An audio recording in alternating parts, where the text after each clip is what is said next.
Greetings, O Earthlings. My name is Ville Hermanni Valo from a band called Him from Helsinki, Finland. At the moment, you have the pleasure of watching Arts and News. Take it easy.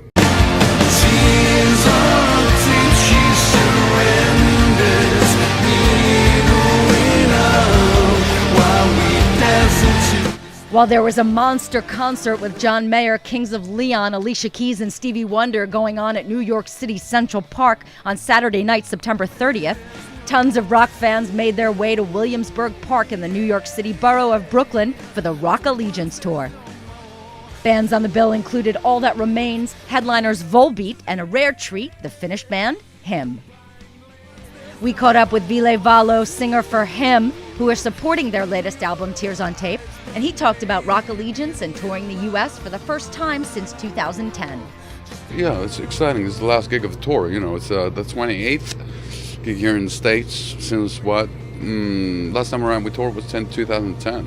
So it's good to be back, and we're at the moment negotiating if we can come back next year as well. It'd be nice to do some headline clubby thingies, because this tour has been really kind of oddball in a way that we're doing these places like the Waterfront, which is an outdoor thing, and then in like Arizona somewhere it was we did these radio sponsored like amphitheater festival things. So like every day the gigs have been really different, just like for the band. Some outdoors, then like small sports arenas, then old theaters, and so it's kind of odd.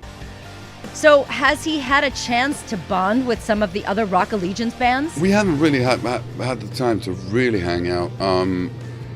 All the bands traveling separately, they have their own thingies, and I think, for example, Volbeat, they've been on tour constantly. So have All That Remains. So I think it's more about staying high after the gigs, maybe just having a chat for 5 minutes, you know, sharing or bumming a cigarette, and that's about it. So no like big parties on this tour. I think that these days, you know, bands don't do that so much anymore. The schedule's pretty hectic, and then you know, the worst excuse to play a bad gig is to say the day after that, well, but I was hungover, you know.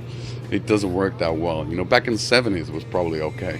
We'll have more from Ville about the new album Tears on Tape, the 2014 anniversary of Razorblade Romance, and the thoughts on where they fit into the music scene in 2013. Stay tuned.